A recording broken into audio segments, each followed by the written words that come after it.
Hello મિત્રો, જય શ્રી કૃષ્ણ। સ્વાગત છે તમારું અમારી ગુજરાતી ફૂડ રેસિપીઝ ચેનલમાં। તો આજે આપણે બનાવશું ઉત્તરાયણ સ્પેશિયલ મમરાના લાડુ। તો એના માટે આપણે એક મોટા બાઉલ જેટલા મમરા લીધા છે, ગોળ છે આપણે એક વાટકો જેટલો, પાણી છે આપણે મમરા વારવામાં જરૂર પડશે, અને 1 થી 2 ચમચી જેટલું આપણે ઘી લીધું છે। તો પહેલાં આપણે ગોળનો પાયો લઈ લેશું। તો એક આપણે મોટું વાસણ લેશું, એમાં આપણે આ 2 ચમચી ઘી એડ કરી દઈશું।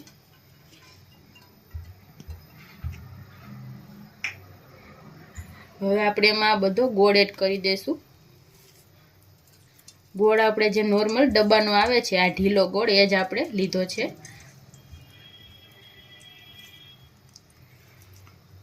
ગેસ આપણે એકદમ ધીમો રાખશું। તો આપણે બધો જ ગોળ આમાં એડ કરી દીધો છે। હવે આપણે આને એકદમ સરસ ઓગળવા દઈશું।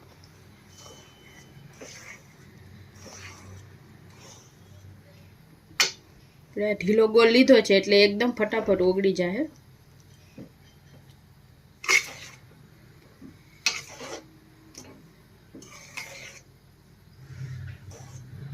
મીડિયમ ગેસ ઉપર જ આપણે આને ઓગાળવાનું છે।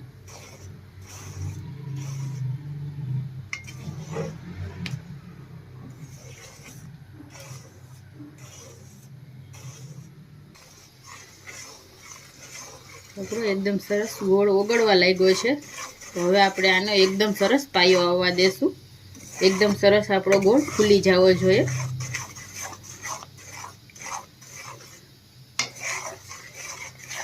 આપણે આ રીતે હલાવતા જઈને એકદમ સરસ પાયો આવવા દેશું।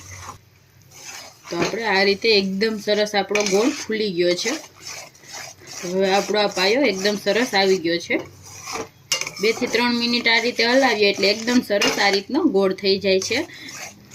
હવે આપણે આમાં થોડા થોડા મમરા એડ કરતા જઈશું ને મિક્સ કરતા જઈશું।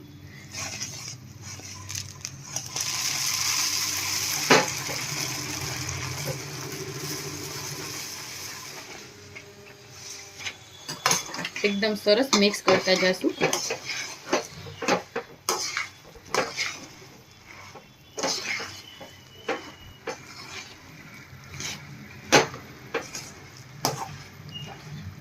બરાબર આપણે આને મિક્સ કરી લેવાનું છે। ગેસ આપણે હવે બંધ કરી દેશું।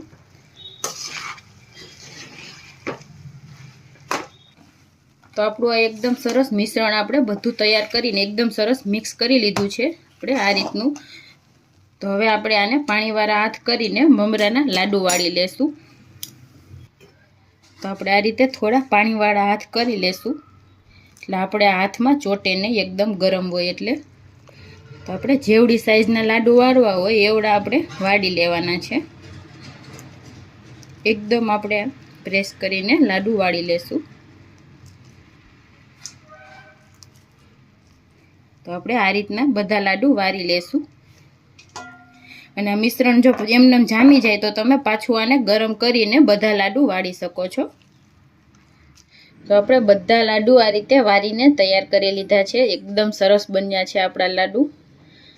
તો આપણે મમરામાંથી આપણે 18 થી 20 જેટલા લાડુ બનીને તૈયાર થઈ ગયા છે। તો તમે પણ આ રીતે એકવાર જરૂરથી ટ્રાય કરજો। બજાર કરતાં સારા ને સસ્તા બનીને તૈયાર થઈ જાય। તો જો તમને અમારી આ રેસીપી પસંદ આવી હોય તો અમારા વિડીયોને લાઈક કરજો, શેર કરજો અને અમારી ચેનલને સબસ્ક્રાઈબ કરજો। Thank you.